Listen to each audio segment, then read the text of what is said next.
The Schilling Show continues here on this Turbo Tuesday edition of the program. I'm very pleased to welcome back Tim Hale, a J6 defendant. Today with some updates, a recent court ruling, and we'll find out how some of the other defendants, the political prisoners, are doing. Tim Hale, thank you for being with us today on the Schilling Show. We appreciate it. Well, I appreciate you bringing me back on. So I hope you're having a great day.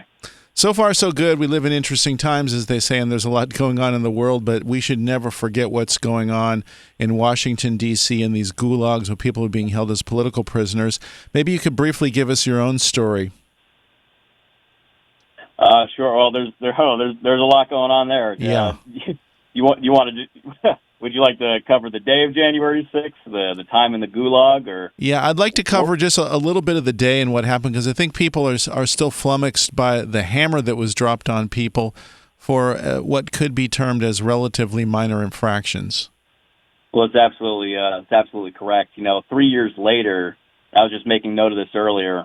You have people like Representative Loudermilk and all that, and they keep bragging about how much of the video they've released from that day, but you still have thousands of hours and still aren't released. And so the average American still has no idea what actually happened that day. So, what essentially happened, for those that don't know, because people have just been seeing the same 30-second clips from CNN for the last 3 years. Mm-hmm. What actually happened is that people just peacefully walked to the Capitol from the ellipse area where the speech was being held, and they were peacefully protesting, and what ended up happening was that the Capitol Police and the Metro PD basically incited a riot by throwing flashbangs at peaceful protesters.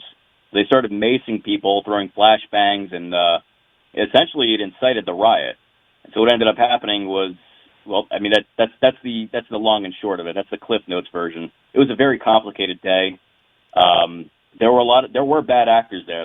Let there be no doubt about that. But there were agitators planted inside the crowd too. There were also plainclothes police officers and law enforcement who were undercover.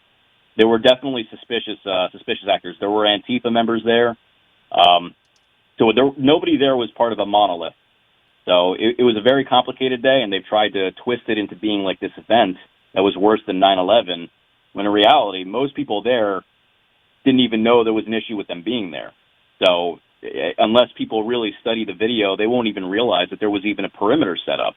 But it was a piecemeal perimeter, basically composed of bike racks and some chicken wire fencing. And what you had was some federal informants who showed up. They tore the fencing down, and so thousands of people poured into an area not knowing it was restricted grounds. So they were basically set up. So it was a trap.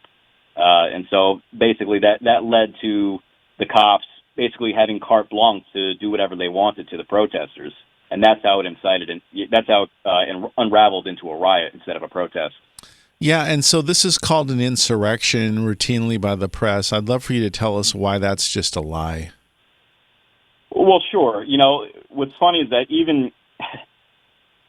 Okay, so the term insurrection indicates a rebellion. So you think of an insurrection, you think of the Civil War, or you think of like the Philippine insurrection, where the U.S. military had to fight insurgents in the Philippines after the Spanish-American War. What you ended up having, what you had at January 6th, was a bunch of American citizens protesting and like carrying American flags. The worst someone would have carried that day probably was like a can of mace or something like that. A lot of people, by the way, got mace that the cops left out, almost like a trap, So what ended up happening was people walking through the building. And I'll say this, everything was circumstantial that day. So there were isolated instances of violence outside the Capitol building that were not reflected inside the Capitol building. So when I was inside the Capitol Visitor Center, I was inside the crypt where all the statues were, and there was no violence there. And so that's why they don't release all the video, because it would prove it's not an insurrection. You had people walking through velvet ropes like they were on a tour in a museum. You had people taking selfies with statues. And so it completely undermines the insurrection narrative. And you also need to realize, too, in law, nobody's been charged with insurrection. Now, that should be easy enough to discount the insurrection narrative. But even further, when you look at criminal law, you have something called mens rea, which is the guilty mind. And so you have to really prove that somebody had the intent to engage in rebellion. And the truth is that that's never been the case. And so unfortunately, we've had this the terminology thrown out there, and it was really just used Well, one, I think it was used for political warfare, to sabotage Trump and to poison the well in the political discourse. Because, frankly, besides abortion, what do Democrats really have to run on? Mm-hmm. But also, I think it was used to prejudice juries against us. For those in Washington, D.C., who would become our members on our biased juries, largely employees of the Department of Justice, staffers for Congress people, stuff like that. These people took January 6th very personally, and they actually believed all the propaganda about us. The insurrection narrative was very powerful at the start. It's waned a little, but even in D.C., it's almost impossible to get a fair trial because you're going up against a largely brainwashed population who gobbled up this regurgitated narrative. And so, the American public, I think, has wisened up. They don't believe in this stuff anymore. Even without all the video, they can kind of see through it. It was basically a protest that devolved into a riot. But it wasn't an insurrection. It wasn't a rebellion. It wasn't a revolt. It was just a bunch of Trump supporters who were pissed off because they got sprayed with mace.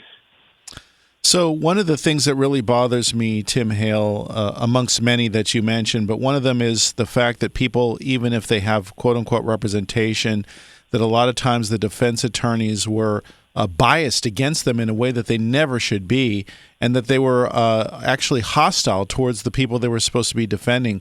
Is that an accurate portrayal? It's absolutely accurate, and two things can be true at the same time. We can be as generous as possible and Yes. say, okay, a lot of these people probably went into their profession because they wanted to make a difference, blah blah blah. Okay, that's great, but for these public defenders, you need to realize they're all Democrats, they're all leftists, and that would be one thing if this was a standard case, but it's not. And unfortunately, in my case, for instance, my public defender was friends with my prosecutor. He straight up told me he's not going to do me any favors. And every time, keep in mind, we're in solitary confinement in the D.C. jail, those of us who were denied bond. And so I rarely got a phone call with my attorney, and the few calls I did get, all he would do was complain about how much he hated Trump. Wow. He couldn't even distinguish me from Dominic Pizzola, one of the Proud Boys. Mm-hmm. And so every phone call is like, are you a Proud Boy? Are you an Oath Keeper? He couldn't even keep track of it. Another instance, Jessica Watkins, one of the Oath Keepers, her public defender was actually Shelley Peterson, who was actually the head of the public defender's office.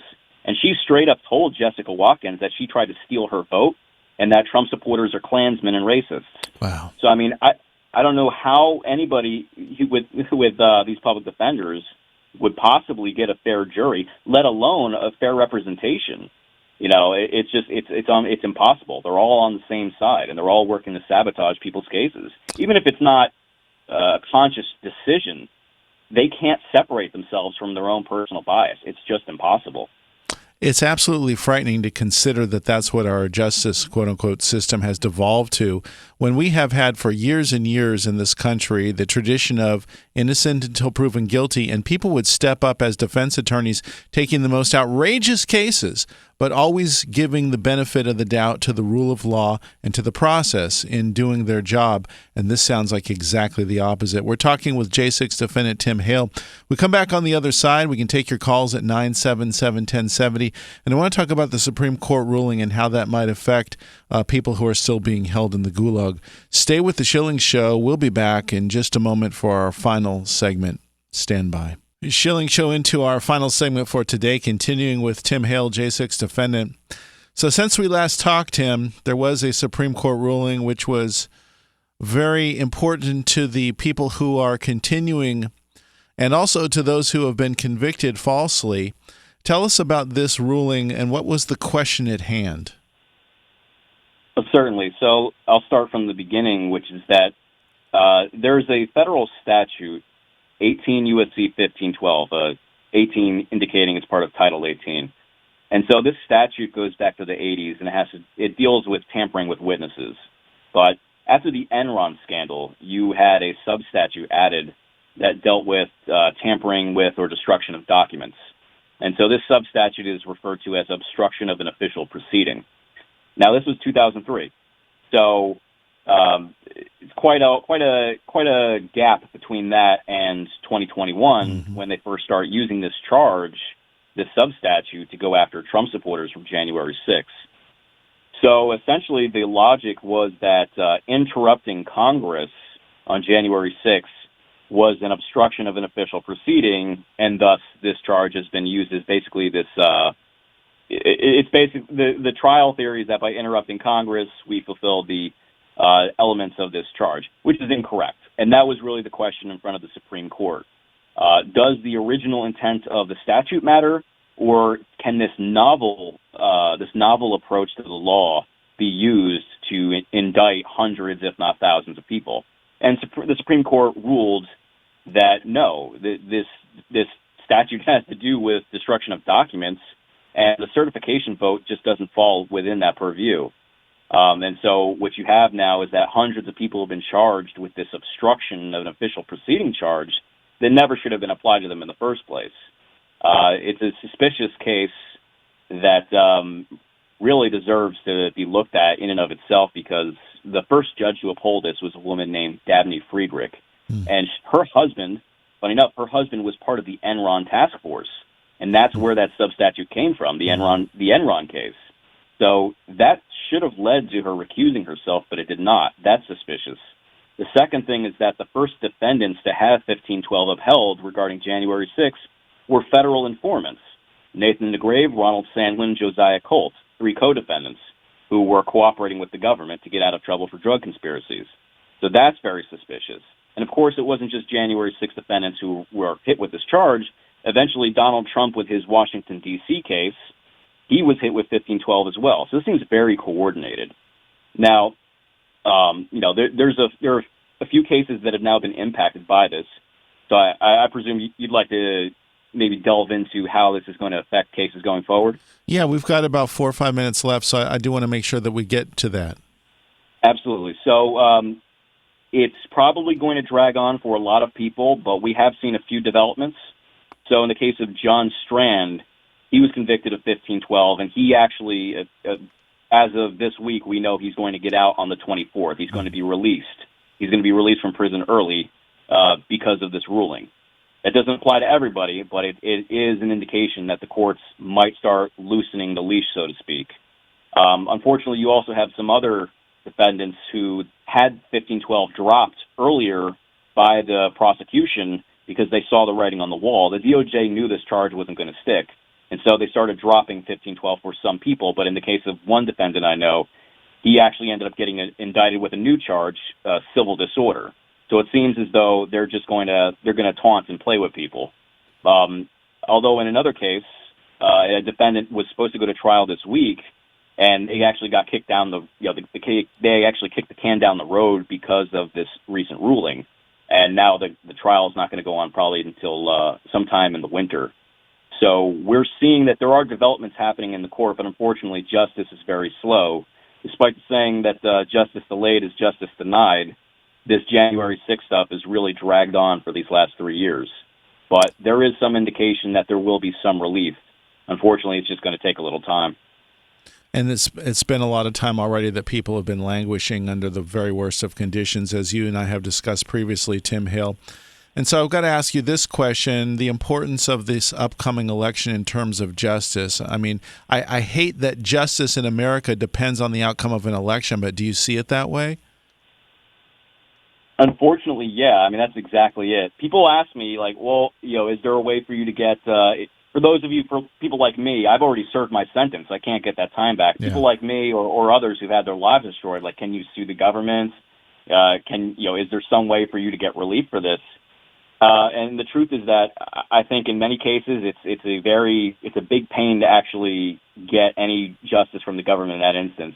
Sometimes the government actually has to consent to being sued. I think more than anything, I think that unless we see a change in administration, we're never going to see true justice for everything that's happened after January 6th. Unfortunately, I think that's just a reality. Unless there's a change in leadership, this regime is going to have to be dragged kicking and screaming before anything substantive happens.